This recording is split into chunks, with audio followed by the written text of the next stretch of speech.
So basically यहाँ पर he was not liable in deceit as the tenant should have inspected the house। यानी अगर मकान किराए पे देते टाइम, मैं ये नहीं बता रही कि मकान जो है खराब हालत में है, तो यहाँ पर साइलेंस एज टू फैक्ट्स वाला मैटर नहीं लगेगा, बिकॉज सामने वाला खुद भी देख सकता है।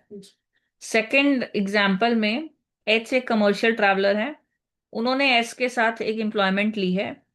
एस ने ये बोला था कि इसके हिसाब से ड्राइविंग जो था वो बहुत इंपॉर्टेंट पार्ट था एच की ड्यूटीज का, लेकिन उसने पूछा नहीं एच से कि तुम्हें गाड़ी चलानी आती है। एच भी अपना चुप रहा, उसको नहीं मालूम, उसको नहीं आती थी, लेकिन वो अपनी डिस्क्वालिफिकेशन में लेके चुप रहा, उसने भी कुछ नहीं बोला। और एस ने बाद में बोला कि भाई एच का जो साइलेंस है ये मिसरिप्रेजेंटेशन है। तो यहाँ पर केस में ये हेल्ड किया गया कि एच को कोई ऐसी ड्यूटी नहीं थी कि वो वॉलंटियर करे अपने बारे में इंफॉर्मेशन, और इस केस में कोई भी मिसरिप्रेजेंटेशन नहीं है। यानी कि मुझे क्या आता है और क्या नहीं है सामने वाला मुझसे पूछेगा तब मैं बताऊंगी, मुझे खुद से नहीं बताते रहना उसको कि मुझे ये आता है और ये नहीं आना है। जैसे कि आप नॉर्मली किसी को भी हायर करते हैं, तो you are under more of an obligation to ask whether he or she possesses the necessary skills, and we cannot say that the person has remained silent, so this was a fraudulent act or a misrepresentation from on his front। ये एक पहला case है इसमें। लेकिन इन सब की जो exceptions हैं, उसमें नीचे देखिए दो स्टैट्यूटरी एक्सेप्शंस हैं। Just go through the two examples given below, then I discuss. Okay ma'am. पहला एग्जाम्पल हम ऑलरेडी पिछली क्लास में कर चुके हैं, जहां पर मैंने आपको बताया था कि भाई अगर मैं एक नॉर्मल सेलर हूं और मैं हॉर्स किसी को सेल करती हूँ और उसको नहीं बताती हूँ कि अनसाउंड माइंड का है, क्योंकि उसने पूछा नहीं, तो यहाँ पर एक कमर्शियल सेंस की बात होती है, और मेरा चुप रहना फ्रॉडुलेंट नहीं माना जाता। दोबारा बोल रही हूँ, हॉर्स मैं आपको सेल कर रही हूँ, आप खरीदने आए हैं, आपने नहीं पूछा हॉर्स हॉर्स की साउंडनेस के बारे में, तो मुझे भी कोई बताना जरूरी नहीं है। लेकिन यही अगर जो बेचने वाला है, अगर उसकी अपनी डॉटर आती है हॉर्स खरीदने के लिए, उस केस में वो ड्यूटी बाउंड है अपनी डॉटर को बताने के लिए कि तुम जो घोड़ा खरीद रहे हो वो साउंड है या अनसाउंड है। और अगर वो नहीं बताता है तो उस केस में फ्रॉड हो जाता है। ये पहला एग्जाम्पल।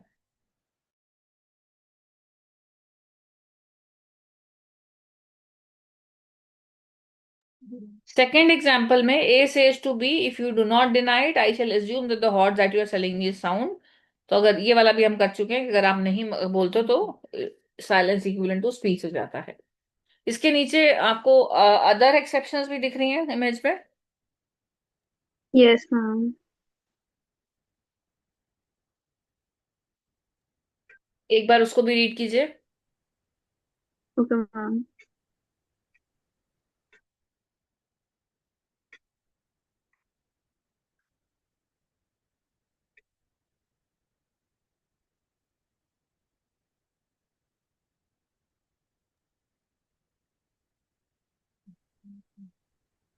अगर आज मैं आपको कुछ बोल रही हूँ और जब कॉन्ट्रैक्ट हो रहा है तो सिचुएशन बदल चुकी है, तो मेरी ड्यूटी होती है कि मैं आपको वो चेंज ऑफ सर्कमस्टेंसेस बताऊं। लेकिन प्लीज कीप इन माइंड, अभी आपने बहुत सारे ऐसे पढ़े हैं जहां पर, जैसे एक मैंने 2000 वाला केस आपको कराया, वहां पर फ्रॉड था, लेकिन वहीं पर मैंने आपको ये भी बताया कि चेंज ऑफ सर्कमस्टेंसेस में अगर आप ड्यू डिलीजेंस से, ऑर्डिनरी डिलीजेंस से खुद पता कर सकते थे, तो ये एक्सेप्शन में नहीं आएगा। सेकंड वाले केस में मैम अगर सेलर, हाँ बताएं। अंदर होना चाहिए कि ऑर्डिनरी, मतलब वो बता के तो देंगे कि ऑर्डिनरी डिलीजेंस है, वो पता कर देना जी चाहिए। जी। Okay ma'am. सेकंड वाले में सेलर अगर इन्फॉर्म नहीं करता है बायर को कि देर इज अ लेटेंट डिफेक्ट, यानी कि अगर उसमें कोई ऐसा डिफेक्ट है जो सिर्फ सेलर को पता है और सामने वाले को देख के नहीं पता चलेगा।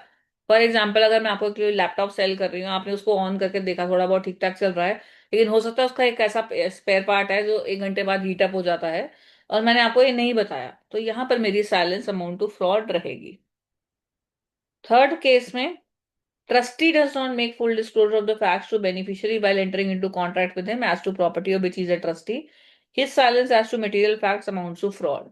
मान लीजिए मैंने आपको एक जमीन हैंड ओवर करी, इसको संभालो, इसमें फसल उगाओ, और जो इसे बेच के कमाओगे वो फलाने, मान लीजिए एक माइनर चाइल्ड है, उसको बेनिफिट आपको पास ऑन करना है। अब ट्रस्टी आप हो, बेनिफिशियरी वो माइनर चाइल्ड है। आपने अगर उसके साथ इंडिविजुअली कॉन्ट्रैक्ट करा और ये बोला कि भाई इस जमीन पे इतना ही किराया बनेगा जो मैं तुम्हें देता रहूंगा, इतना ही सामान आएगा। तो यहाँ पर अगर मान लीजिए उसने फुल डिस्क्लोजर नहीं किया, मान लीजिए उसने नहीं बताया कि उसको लाइफ लॉन्ग ट्रस्टी बनाया है या कितने साल के लिए बनाया है, किस पर्पज के लिए बनाया है, तो ट्रस्टी और बेनिफिशियरी के केस में क्योंकि भरोसे वाली बात होती है, तो किसी भी तरह की जो साइलेंस है वो यूजुअली टैंटामाउंट टू फ्रॉड मानी जाती है। ठीक है जी, क्लियर है? Yes ma'am. मैम बस मुझे एक एग्जांपल में डाउट है, ये जो हाउस वाल वो ये कमर्शियल ट्रैवलर वाला था, इसके अंदर अगर एस बोल रहा है इसको कि इसके अंदर मतलब एक क्वालिफाइड ड्राइविंग स्किल्स की बहुत जरूरत है फॉर द जॉब, तो ये तो एच की गलती है ना कि उसने बताया नहीं that he doesn't know how to drive. See यहाँ पर as regarded driving as an essential parts but did not specifically ask. मैं कमर्शियल ट्रैवलर हूँ, मैंने मिस्टर एच को हायर करा है और मुझे लगता है कि जो मेरे साथ रहेगा बंदा तो उसको ड्राइविंग भी आनी चाहिए। ठीक है, अब जो मेरे साथ रहेगा उसको ड्राइविंग भी आनी चाहिए, लेकिन मुझे लगा कि भाई मैं क्योंकि कमर्शियल ट्रैवलर मेरे पास आएगा तो कम से कम इसको ड्राइविंग तो आती होगी, मैंने एज्यूम कर लिया। मैंने पूछा नहीं, उसने बताया नहीं। तो अगर सामने वाले ने नहीं बताया, जैसे ट्रक वाले नहीं होते जो ट्रक के साथ में जो बैठता है ट्रक ड्राइवर के साथ में, आप उसका एग्जाम्पल, तो यस। जरूरी नहीं कि उसको ट्रक चलाना आता भी हो। तो हमें पूछना चाहिए था, कहने का मतलब ये है सामने वाला अगर नहीं बता रहा तो वो तो जॉब पकड़ने के मूड में है, उसको तो जॉब चाहिए। तो वो अगर नहीं भी बता रहा तो भी हम ये नहीं कह सकते कि उसने कोई फ्रॉड करा है, ये उस तरह का केस है। Okay ma'am. इसी केस में अगर वो झूठ बोलता, मतलब मान लीजिए मैंने पूछा होता उससे कि तुम्हें ड्राइविंग आती है और वो झूठ बोल देता तो फ्रॉड होता। Okay ma'am. अब बेसिकली एक distinction between fraud and misrepresentation में आपको ओरली बता रही हूँ, आप थोड़ा ध्यान से सुन लीजिएगा। कि मिसरिप्रेजेंटेशन में हमेशा मिस स्टेटमेंट होती है या एक मटेरियल फैक्ट का कंसीलमेंट होता है, लेकिन इंटेंशन नहीं होती पार्टी को डिसीव करने की। ठीक है जी, फ्रॉड में हमेशा intention to deceive the other party रहेगी। देखा जाए तो मिसरिप्रेजेंटेशन एक तरह का इनोसेंट स्टेटमेंट है, या फिर मतलब उतना ज्यादा उसमें इंटेंशनल नहीं है जितना फ्रॉड है, फ्रॉड ज्यादा विलफुल है। और मिसरिप्रेजेंटेशन में सामने वाले को कोई ऐसा मतलब बिलीफ नहीं होता है उस स्टेटमेंट की ट्रूथ पे, और फ्रॉड में उसको पक्का बताता है कि जो मैं बोल रहा हूँ वो ट्रू नहीं है। मिसरिप्रेजेंटेशन में आप रिसाइंड कर सकते हो या फिर रेस्टिट्यूशन यानी कि ओरिजिनल पोजीशन पे आने के लिए बोल सकते हो, डैमेजेस नहीं क्लेम कर सकते। फ्रॉड में आपके पास डैमेजेस भी हैं, आप रिसाइंड भी कर सकते हो, और जैसा मैंने आपको बताया कि आप ओरिजिनल कॉन्ट्रैक्ट की परफॉर्मेंस के लिए भी इंसिस्ट कर सकते हो। Very very important point which is there in this which is the main difference is कि मिसरिप्रेजेंटेशन में एग्रीव्ड पार्टी जो है कॉन्ट्रैक्ट को अवॉइड नहीं कर सकता अगर वो ड्यू डिलिजेंस से उसके पास तरीका था डिस्कवर करने का कि भाई यहाँ पर कुछ गड़बड़ है। फ्रॉड में अगर सामने वाले ने झूठ बोलने की कोशिश करी है या कुछ छुपाने की कोशिश करी है तो कॉन्ट्रैक्ट वॉइडेबल है, चाहे मेरे पास उसको ड्यू डिलिजेंस से ढूंढने का मौका था या नहीं था। ये वाली स्टेटमेंट जो मैंने अभी लास्ट में बोली इसको कहीं बुक में आप लिख लीजिए, क्योंकि ये बुक में आज तक डायरेक्टली नहीं लिखी, इनडायरेक्टली लिखी हुई है। एक बार जहां पर डिफरेंसेस दिए हुए ना फ्रॉड और मिसरिप्रेजेंटेशन के, वहां पर आप लिख लोगे तो आपके काम आ जाएगा ये स्टेटमेंट। मैं एक स्टेटमेंट ओके। डिक्टेट कर रही हूँ। In case of misrepresentation,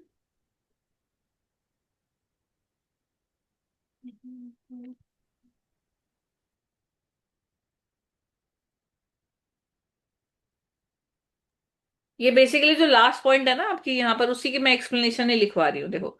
in case of misrepresentation the aggrieved party can not avoid the contract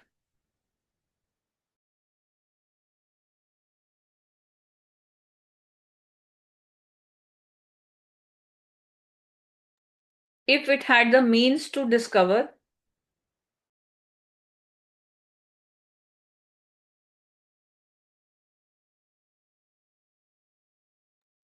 the truth with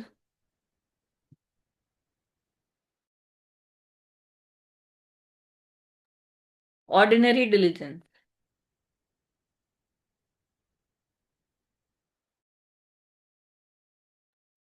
In case of fraud,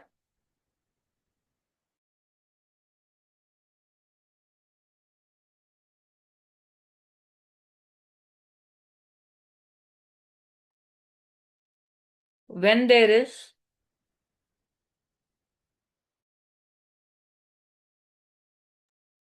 active concealment,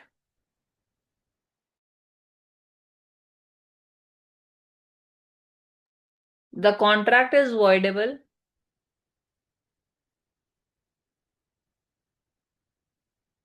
even though the aggrieved party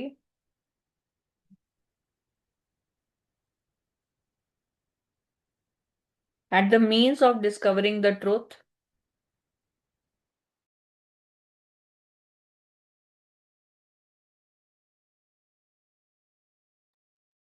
with ordinary diligence.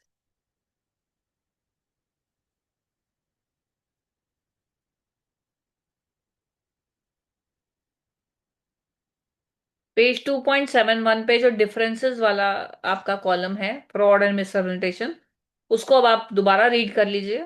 और जो मैंने explanation आपको दी है वो last point की है। Any doubt ask me. No ma'am, no doubt.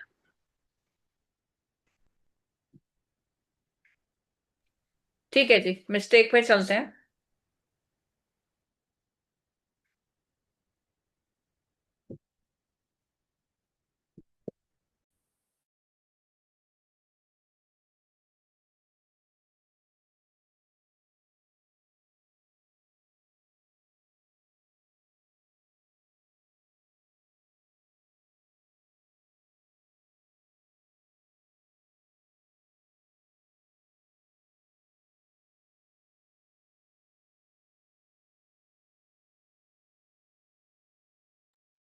Mistake का मतलब कॉन्ट्राक्ट के लिए क्या रहेगा बच्चे? Any idea? No ma'am. गलती या गलतफहमी? गलती, गलत फहमी तो पढ़ लिया पीछे मिस रिप्रेजेंटेशन में।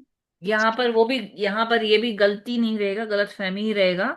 जो हम्म। मिसरिप्रेजेंटेशन है वो हम गलतफहमी क्रिएट करते हैं, ठीक है, कुछ ऐसा बोल के जिससे सामने वाले को गलतफहमी क्रिएट हो जाए। लेकिन मिस्टेक का मतलब बेसिकली यहाँ पर ये है कि मुझे गलतफहमी हो गई। ठीक है, यहाँ पर वो है।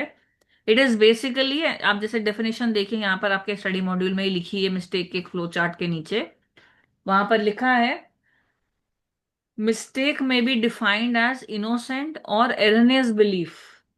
फ्लो चार्ट जहां है ना उसके नीचे देखिए, मिस्टेक में be defined as an innocent और erroneous belief which leads the party to misunderstand the others. Mistake may be either mistake of law or mistake of fact. तो यानी कि इनोसेंट बिलीफ भी हो सकता है, जो लगता है कि भाई मैं जिससे मैं आपको मिसअंडरस्टैंड कर रही हूँ। और एक एरनेस बिलीफ मतलब गलती से भी गलती हो गई हो, गलत फहमी हो गई हो, वो भी हो सकता है जिससे मैं आपको मिसअंडरस्टैंड कर रही हूँ। और मिस्टेक ऑफ लॉ भी हो सकता है, मिस्टेक ऑफ फैक्ट भी हो सकता है। इन्होंने जैसे मिस्टेक ऑफ लॉ और फैक्ट में मिस्टेक ऑफ लॉ को डिवाइड करा है, mistake of Indian law and mistake of foreign law. Indian law का इन्होंने एग्जाम्पल दिया है, जैसे कि A and B enter into contract on the belief that a particular date is barred by the Indian law of limitation, this contract is not voidable. जैसे कि मान लीजिए ए और बी ने कॉन्ट्रैक्ट करा, ये मानकर कि भाई सी से हमें जो पैसे मिलने हैं वो तो अब मिलेंगे नहीं, चलो हम ये इस बात का कॉन्ट्रैक्ट कर लेते हैं। उनके हिसाब से सी से जो पैसे मिलने थे वो टाइम बार्ड हो चुके थे, लेकिन उनको ये नहीं पता था कि उसमें एक और प्रोविजन है जिससे वो टाइम बार्ड डेट रिवाइव हो सकता है। अब यहां पर दोनों ही गलतफहमी में है। और किस बात के लिए गलतफहमी है? लॉ की किसी प्रोविजन के बारे में। अगर वो लॉ का प्रोविजन कभी भी इन्वोक होता है तो क्या ये दोनों कॉन्ट्रैक्ट को अवॉइड कर सकते हैं? Answer is no. अपर ऊपर की लाइन पढ़िए, a person can not be allowed to get any relief on the ground that it had done a particular act in ignorance of law. कहने का मतलब ये है कि अगर मुझे किसी कानून के बारे में पूरा नहीं पता है और मैं कोई काम कर देती हूँ ऐसा जो उसके अगेंस्ट है, तो मैं प्रोटेक्शन नहीं क्लेम कर सकती। Supposing I am come from America and I don't know that killing somebody in India is an offence, एक मिनट के लिए मान लेते हैं, तो भी मैं इस बात की प्रोटेक्शन नहीं ले सकती कि भाई मुझे ये यहाँ का कानून नहीं पता था। लेकिन मैं अमेरिका से आई हूं पर मैं इंडियन सिटीजन हूं क्योंकि ये लॉ सारे इंडियंस को ही लागू होते हैं, ठीक है। दूसरी बात है mistake of foreign law. Mistake of foreign law मतलब बाहर के किसी कानून के रिगार्डिंग मुझे गलतफहमी हो रखी है, ये मिस्टेक को आप मिस्टेक ऑफ फैक्ट समझते हैं। और उस केस में हमारा जो एग्रीमेंट है वो वॉइड होता है, यानी किसी फॉरेन कानून के बारे में अगर मुझे नहीं पता है तो हम उसमें शुरू से ही उस बात को जीरो लेके चलते हैं। इसका जब कोई एग्जाम्पल आएगा तो मैं आपको बताऊंगी, फिलहाल के लिए आप अभी इतना भी याद कर लेते हो, good enough for the current topic है। क्योंकि हमारे लिए जो ज्यादा इंपॉर्टेंट टॉपिक है, जो एग्जाम में ज्यादा आता है, वो आता है आपका अगला टॉपिक जो पेज 2.73 पे गिवन है, कि मिस्टेक दो तरह की होती है, बायलेटरल और यूनिलेटरल। मैं ये नहीं कह रही पीछे वाला इंपॉर्टेंट नहीं है, वो भी यूज भी होगा, और जहां यूज होगा वहां वो बेटर क्लैरिफाई हो जाएगा। Coming back to this, mistake is of two types, bilateral and unilateral. इन दोनों से भी मैं देखूं तो बायलेटरल से ज्यादा क्वेश्चंस आते हैं, ठीक है, लेकिन अगेन वो ज्यादा इसलिए क्योंकि उसका वॉल्यूम ज्यादा है, ऐसा नहीं है कि खाली वही इंपॉर्टेंट है, दोनों इंपॉर्टेंट है। बायलेटरल मिस्टेक में क्या लिखा है देखिए, where both the parties to the agreement are under a mistake as to matter of fact essential to the agreement, there is a bilateral mistake. In such cases the agreement is void. Please ध्यान दीजिएगा, इस पूरे chapter में अभी तक आपको void इतना नहीं दिखा था, अब आपको इसमें वॉइड ही वॉइड दिखेगा, ठीक है। तो बायलेटरल मिस्टेक में क्या हो रहा है, दोनों ही पार्टीज जो है उनको किसी बात की गलतफहमी है, और जो जिस बात की गलतफहमी है वो एक ऐसा मैटर है जो कि बहुत ही इसेंशियल है, मैटर ऑफ फैक्ट है, अगेन ओपिनियन नहीं है, मैटर ऑफ फैक्ट है, एसेंशियल टू द एग्रीमेंट है, इसीलिए हम उसको बायलेटरल मिस्टेक कहते हैं। केसेस यहां तक क्लियर है, चलूं आगे। Yes ma'am. Cases of bilateral mistake में क्वालिटी ऑफ सब्जेक्ट मैटर पे मिस्टेक हो सकती है, या फिर एग्जिस्टेंस पे हो सकती है, आइडेंटिटी पे हो सकती है, टाइटल पे हो सकती है, प्राइस पे हो सकती है, क्वांटिटी पे हो सकती है, ठीक है जी। अब जैसे सब्जेक्ट मैटर में एग्जिस्टेंस पे मैं आपको एक केस बताती हूँ। ये let me send you one one example of each, give me 2 minutes में सबके एक एक फटाफट भेजती जाती हूँ, give me 1 minute. Okay ma'am.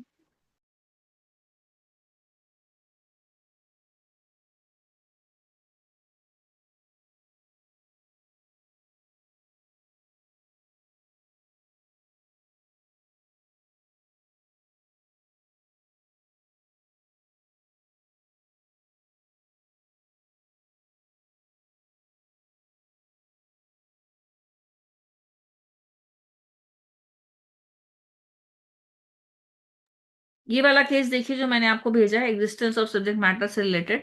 एक बार रीड कीजिए इसको, फिर डिस्कस करते हैं। Please read this case, A agree to sell a cargo. Okay this ma'am. Is with respect to existence of subject matter.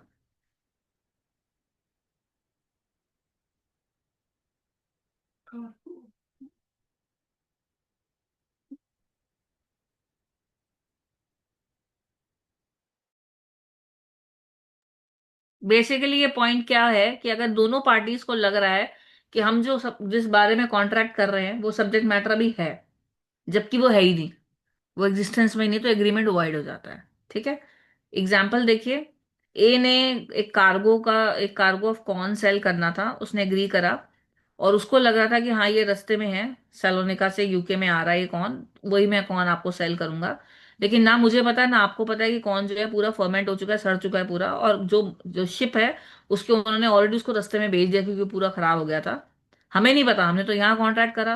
तो यहाँ पर ये mistake as to existence of subject matter हो गई है कि हमारा एग्रीमेंट ही वॉइड है, और ना बायर लायबल फॉर प्राइस है, यानी जो खरीदने वाला है वो ये नहीं कह सकता भाई तुम मुझे कौन ला के दो, मैंने तुम्हें पैसे दे हुए हैं, या बेचने वाला भी नहीं कह सकता कि भाई मुझे मैं पैसे नहीं दूंगा। वॉइड एग्रीमेंट जीरो, दोनों में से किसी को कुछ नहीं मिलेगा, ठीक है जी। Yes ma'am. इससे ज्यादा सिंपल एग्जांपल जो आपके एग्जाम में आ भी चुका है वो नेक्स्ट वाला है, कि मैं आपसे एक हॉर्स खरीदने की बात कर रही हूँ, एग्रीमेंट कर रही हूँ, और दोनों को ही नहीं पता कि भाई हॉर्स की तो डेथ हो चुकी है जब हम कॉन्ट्रैक्ट में एंटर इनटू कर रहे हैं, दोनों पार्टीज को पता नहीं है, इसलिए एग्रीमेंट वॉइड है, क्योंकि ये बायलेटरल मिस्टेक का केस है, ठीक है जी। Yes ma'am. ऐसा ही एक केस जो है एग्जिस्टेंस ऑफ सब्जेक्ट मैटर के बाद अब क्वालिटी ऑफ सब्जेक्ट मैटर का और आइडेंटिटी का भी है। आइडेंटिटी का मैं एक एक केस सबका भेज रही हूँ, ठीक है, देखते जाएंगे साथ साथ में। Okay ma'am. जो अगला केस मैं भेज रही हूँ वो आपके एग्जाम में आ चुका है, ठीक है।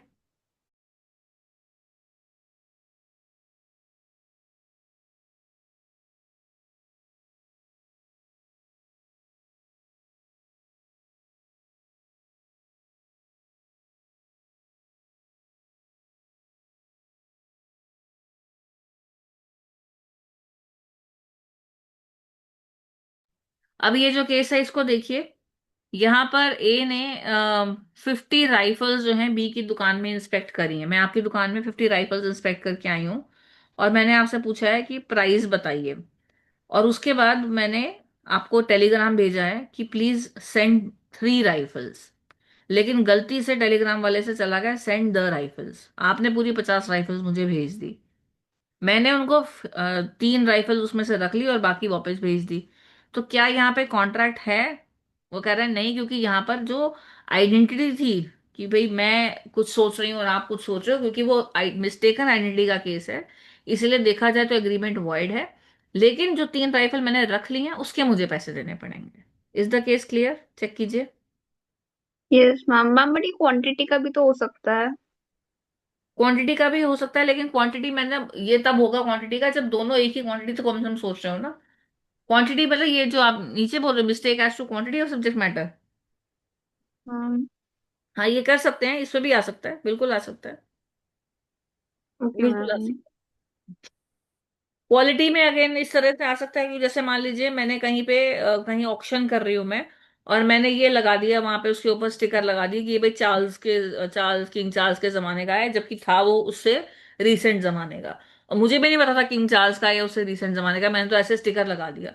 तो यहाँ पर आपको भी गलतफहमी होगी और मुझे भी गलतफहमी होगी, तो in that case mistake as to quality का केस बन जाएगा। क्वांटिटी के केस में एक तो जो अभी मैंने कराया वो तो हो ही सकता है।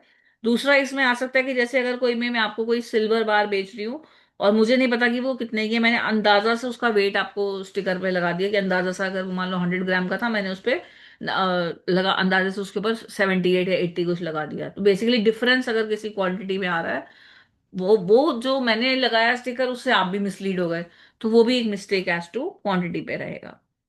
टाइटल और सब्जेक्ट मैटर जो होता है वो थोड़ा इंपॉर्टेंट वाला केस होता है। टाइटल में होता है ओनरशिप का।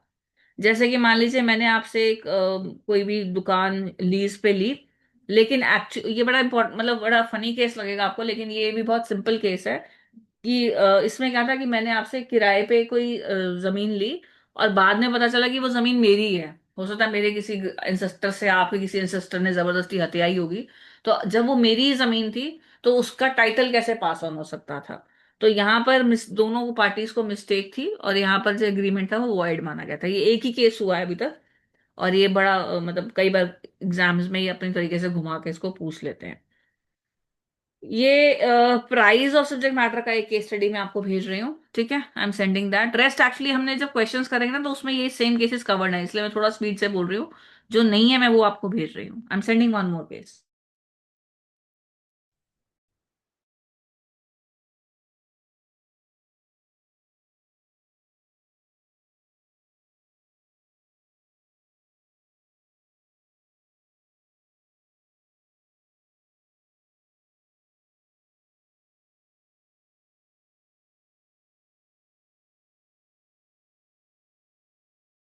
ये वाला एग्जाम्पल देखिए एक बार, सी रोड टू डब्ल्यू वाला। Okay ma'am.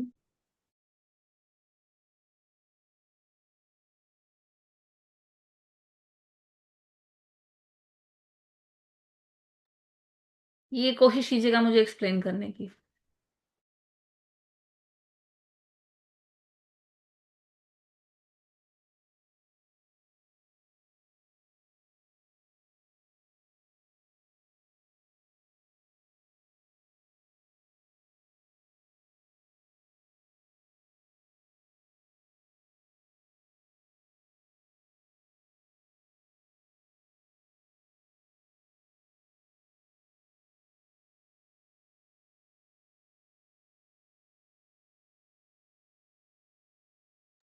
मैम समझ नहीं आया ये वाला। एक बार और पढ़ो, आ जाएगा, देखो सिंपल सा है।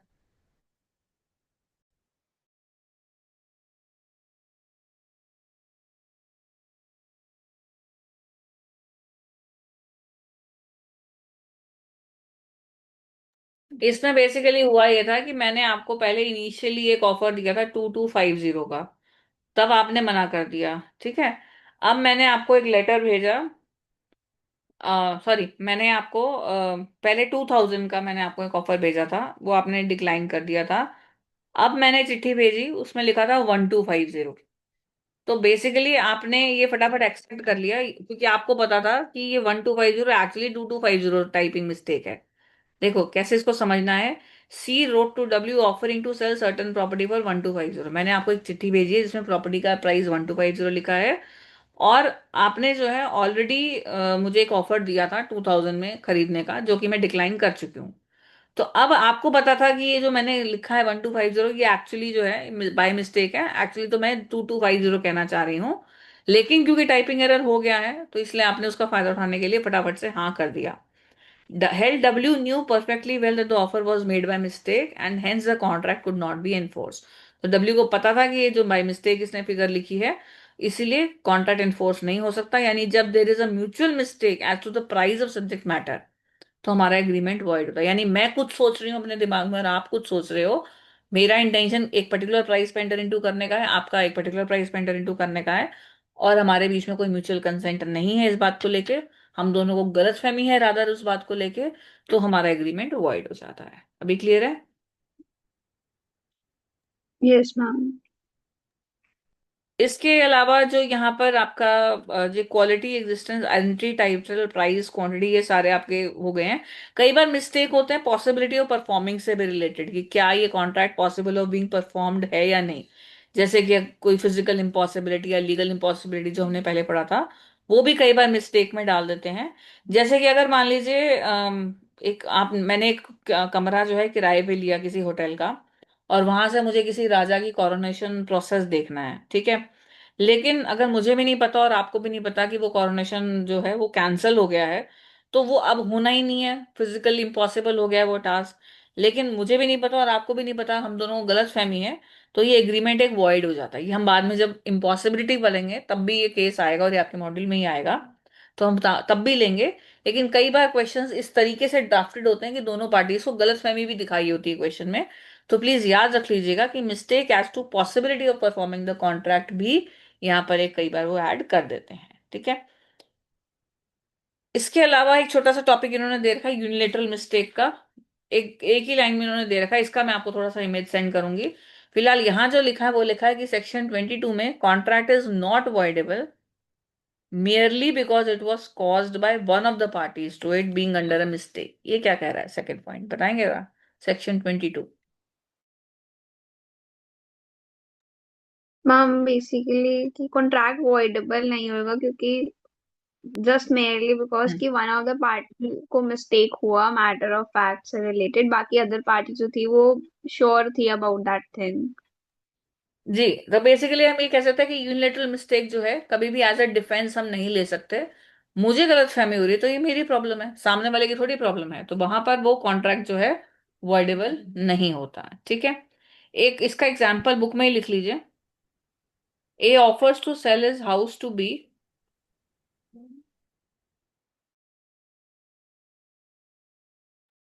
ए offers to sell his house to B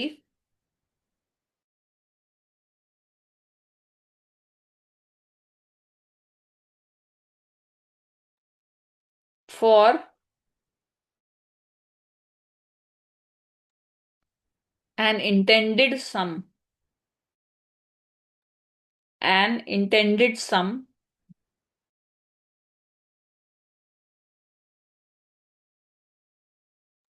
of ₹44,000।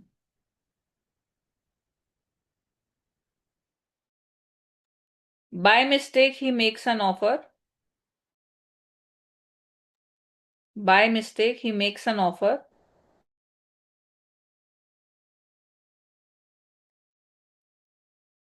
in writing of ₹40,000.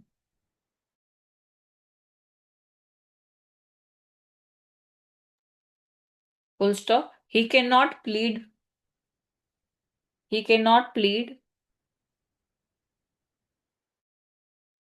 mistake as defense।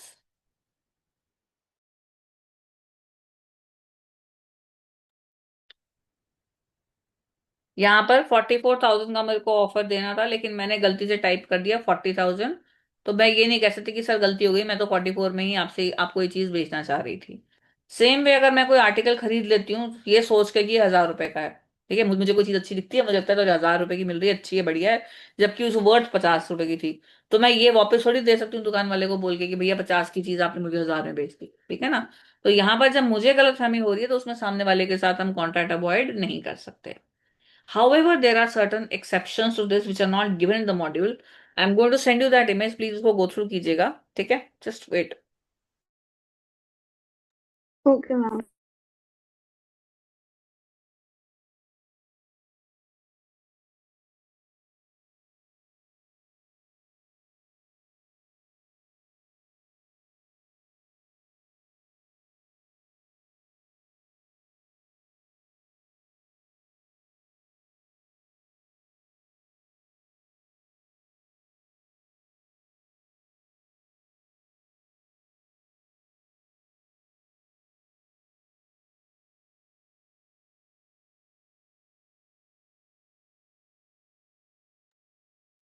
इसमें मैं ब्रीफ कर रही हूँ क्विकली, सो दैट आप इसको बाद में भी पढ़ना चाहें तो पढ़ सकते हैं।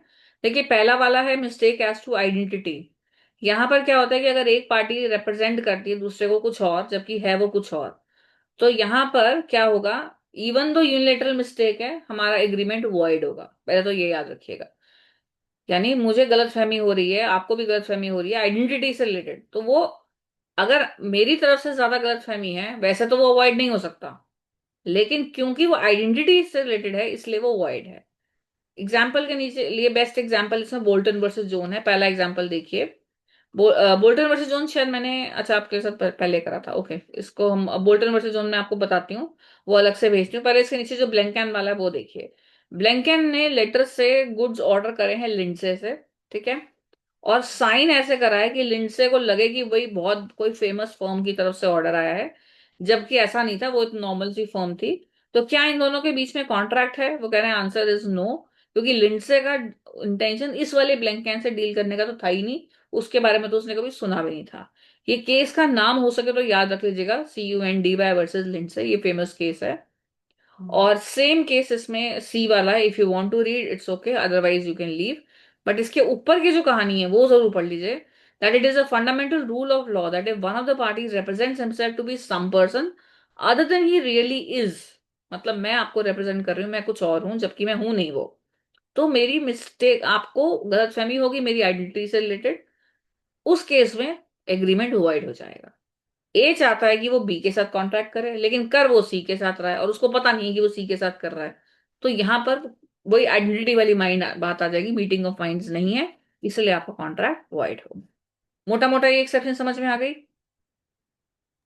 Yes ma'am. Boulton versus Jones में यही था कि बोल्टन ने ए और बी से समझाती हूँ, फिर वो उसका केस भी भेज दूंगी।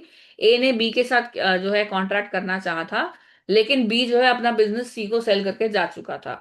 ए का जो लेटर था वो सी के पास पहुंचता है और सी उसको एक्सेप्ट कर लेता है, लेकिन उसमें कुछ ऐसा केस था कि ए की तरफ सी के कुछ ड्यूज थे, मतलब ए को पेमेंट नहीं देनी थी क्योंकि सी ने उसको कुछ, बी ने कुछ बकाया देना था। I'll write it down. I'll write this case here for you. आपको हो सकता है थोड़ा टाइम लग गया हो, पुराना केस है, हो सकता है आपको याद ना हो। ए ने क्या करा, बी को एक लेटर भेजा।